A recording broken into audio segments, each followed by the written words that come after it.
కాంగ్రెస్ హయాంలో జరిగిన డెవలప్మెంట్ అంతా ఇప్పుడు చూడొచ్చు.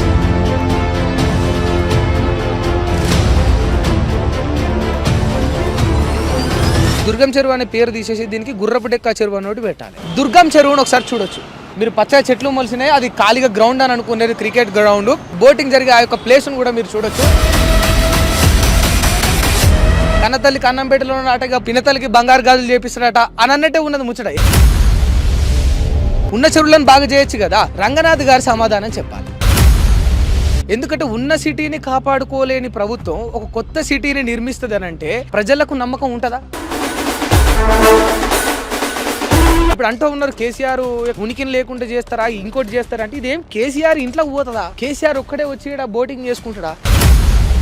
ఇది దుర్గం చెరువు డెవలప్ అయితే కేసీఆర్ ఒక్కడికి ఏమైనా లాభం అవుతుందా? ఆఫ్టర్ ఆల్ ఒక చెరువునే కాపాడలేకపోతే మీరు ఇంకో కొత్త చెరువులను డెవలప్ చేస్తామంటే ఎవరు నమ్ముతారు? నేను ప్రభుత్వానికి రిక్వెస్ట్ చేస్తున్నా, డిమాండ్ చేస్తున్నా, మీరు ఇనిషియేషన్ గా యాక్షన్ తీసుకొని హైడ్రాను పంపిస్తారా, ఇంకో డ్రాను పంపిస్తారా?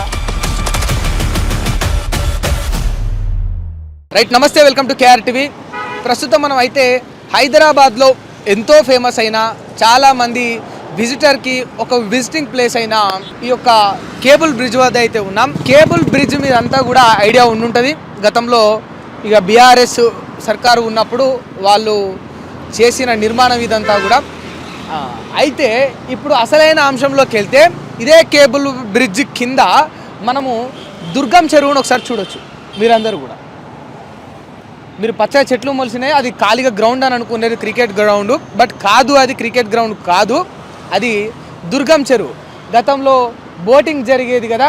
మీరు అక్కడ కావాలంటే ఇప్పుడు జూమ్ చేసి చూపిస్తాను. అక్కడ బోటింగ్ జరిగే ఆ యొక్క ప్లేస్ను కూడా మీరు చూడొచ్చు. ఇక్కడ బోటింగ్ కూడా జరిగేది.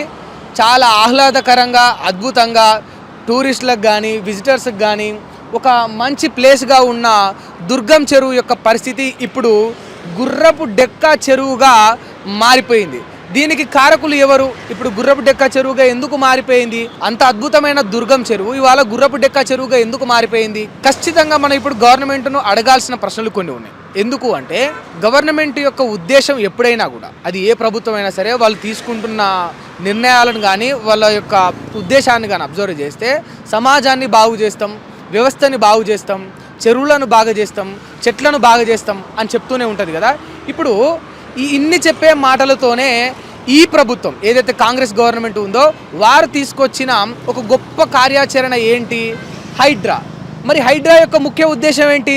చెరువులను కాపాడాలి. మరి ముఖ్య ఉద్దేశం చెరువులను కాపాడడమే అయితే కొత్త చెరువులను కాపాడాలి, కొత్త చెరువులను పునరుద్ధరించాలి, కొత్త చెరువులను మొత్తం క్లీన్ చేసేయాలి అని చెప్తున్న ఈ ప్రభుత్వం, ఈ హైడ్రా ఉన్న చెరువులను బాగా చేయొచ్చు కదా. మంచిగా ఉన్న చెరువులనేమో నాశనం చేసి, మంచిగా ఉన్న చెరువులనేమో గాలి కొదిలేసి, ఇది ఎట్లా ఉన్నది? ఓ సామెత గుర్తొస్తుంది.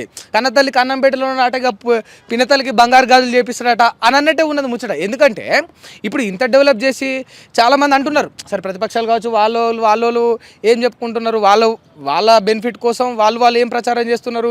కేసీఆర్ నామరూపాలు లేకుండా చేసేయాలి, కేసీఆర్ యొక్క ఇక్కడ పేరు లేకుండా చేసేయాలి. ఇదేమైనా కేసీఆర్ పేరేంది, కేసీఆర్ నామరూపాలు ఏంది? ఈ తెలంగాణ బిడ్డల సొమ్ముతోటి చేసింది కదా. ఇప్పుడు దుర్గం చెరువును శుద్ధి చేసినా, లేకపోతే ఇక్కడ కేబుల్ బ్రిడ్జ్ను నిర్మించినా, ఇక్కడ ఏ పని జరిగినా కూడా, ఒక పథకం పోయినా, ఒక ప్లాంట్ నాటినా కూడా, ఇక్కడ హరితహారం పేరుతో ఒక మొక్కను నాటినా, ఇంకో చెరువుని శుద్ధి చేయడం కోసం ₹1 పెట్టినా కూడా, ఈ చెరువు మీద పెట్టినా, బ్రిడ్జ్ మీద పెట్టినా, ఒక కట్టడం మీద పెట్టినా ఎవరి సొమ్ము? అదంతా కూడా తెలంగాణ బిడ్డల సొమ్ము.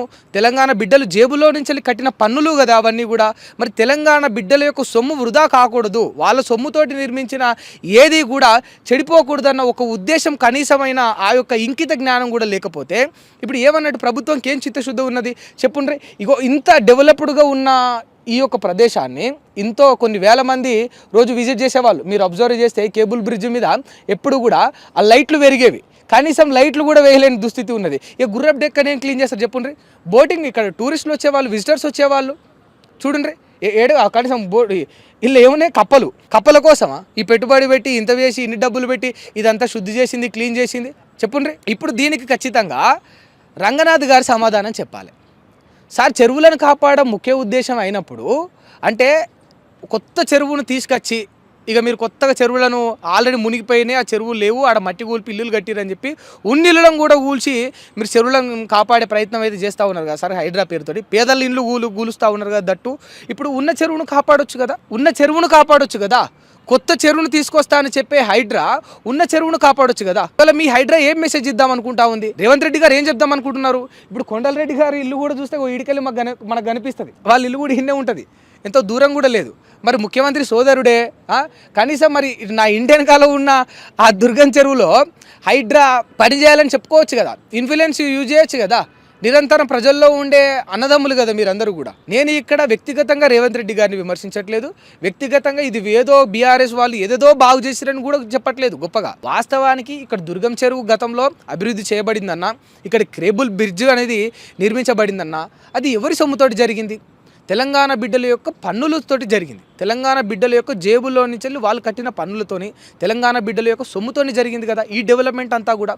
మరి తెలంగాణ బిడ్డల యొక్క సొమ్ము వృధా కావాలనా చెప్పండి? వాళ్ళు కట్టిన పన్నులు వృధా కావాలనా?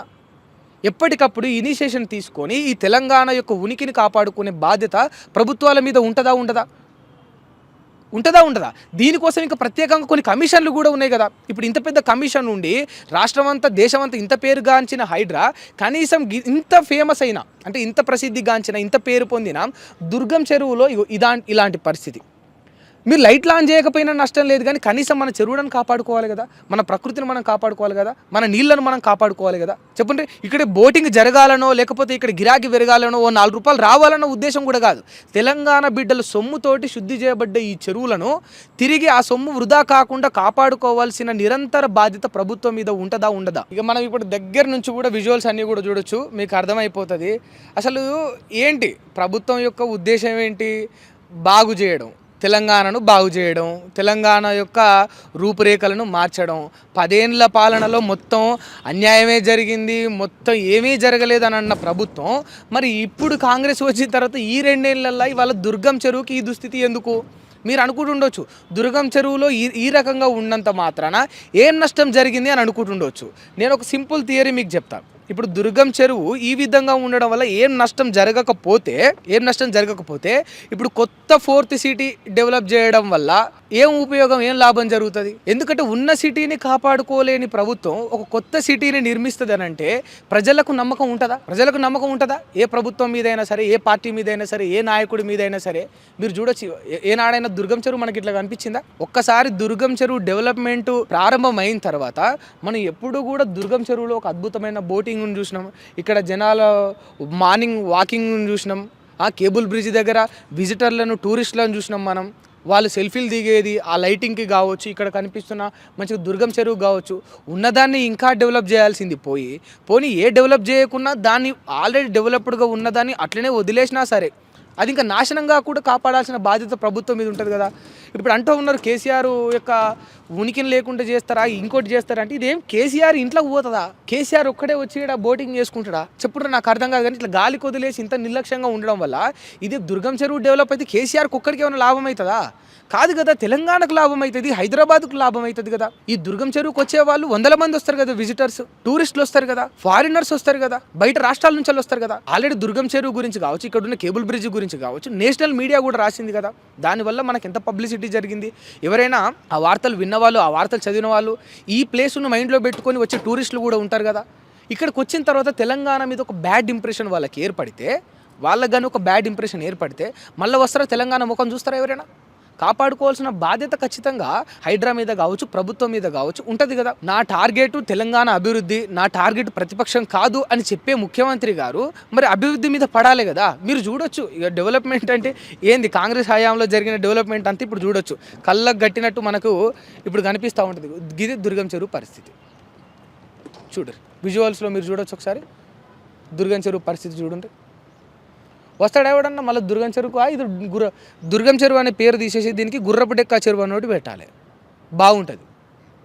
నేను ప్రభుత్వానికి రిక్వెస్ట్ చేస్తున్నా, డిమాండ్ చేస్తున్నా, మీరు ఇనిషియేషన్గా యాక్షన్ తీసుకొని హైడ్రాను పంపిస్తారా, ఇంకో డ్రాను పంపిస్తారా, లక్కీ డ్రా వేసి పేర్లు తీసి మీరే వస్తారా, తెలియదు కానీ ఖచ్చితంగా మీరు దుర్గం చెరువును తిరిగి గతంలో ఎట్లా ఉండేనో తిరిగి మీరు గతంలో దుర్గం చెరువు ఎట్లా ఉండేనో అట్లాంటి అభివృద్ధి చేయాలి. దుర్గం చెరువుకు మళ్ళీ ఆ పాత రూపురేఖలు తీసుకురావాలి. ఇది అభివృద్ధి కాదు, కాంగ్రెస్ గవర్నమెంట్ కూడా మంచిది కాదు. ఇట్లనే ఉంటే అంటే ఆల్రెడీ డెవలప్డ్గా ఉన్నదాన్ని మీరు కాపాడుకోకపోతే మీ మీద ఉన్న ఆ కాస్త ఇంప్రెషన్ కూడా పోతుంది. ఎందుకంటే మీరు ఒక కొత్త పనిని చేస్తానంటే కూడా జనాలు మిమ్మల్ని నమ్మే పరిస్థితి ఉండదు. రేవంత్ రెడ్డి గారు, ఇట్స్ మై కైండ్లీ రిక్వెస్ట్. ఎందుకంటే ఇక్కడ ఏ డెవలప్మెంట్ జరిగినా కూడా తెలంగాణలో అది కేసీఆర్ జేబులో నుంచి పెట్టలేదు, అది బీఆర్ఎస్ పార్టీ తన పార్టీ ఫండింగ్లో నుంచి పెట్టలేదు, తెలంగాణ బిడ్డల యొక్క సొమ్ము నుంచి పెట్టింది. తెలంగాణ బిడ్డలు కట్టిన పన్నుల నుంచి ఇక్కడ ప్రతి డెవలప్మెంట్ జరగబడింది. దయచేసి తెలంగాణ బిడ్డల యొక్క శ్రమను, కష్టాన్ని, వాళ్ళ చెమటను, వాళ్ళు కట్టిన పన్నులను మీరు వృధా కానీయకండి. తిరిగి దీన్ని కాపాడుకోవాల్సిన బాధ్యత మన మీద ఉన్నది. ఇదేంటంటే ఒక రేవంత్ రెడ్డి గారికో, ఒక కేసీఆర్కో, ఒక బీఆర్ఎస్కో, ఒక కాంగ్రెస్కో సొంతమైంది కాదు కదా దుర్గం చెరువు అనేది. ఇది తెలంగాణది, మనందరిది. ఇది మనందరిది, ఇది మన సొమ్ముతోటి బాగు చేయబడ్డది. దాన్ని కాపాడుకోవాల్సిన బాధ్యత ఉంటుంది కదా. ఆఫ్టర్ ఆల్ ఒక చెరువునే కాపాడలేకపోతే, మీరు ఉన్న చెరువునే మీరు దాని యొక్క డెవలప్మెంట్ని దాన్ని అట్లనే స్థిరంగా ఉంచలేకపోతే మీరు ఇంకా కొత్త చెరువులను డెవలప్ చేస్తామంటే ఎవరు నమ్ముతారు?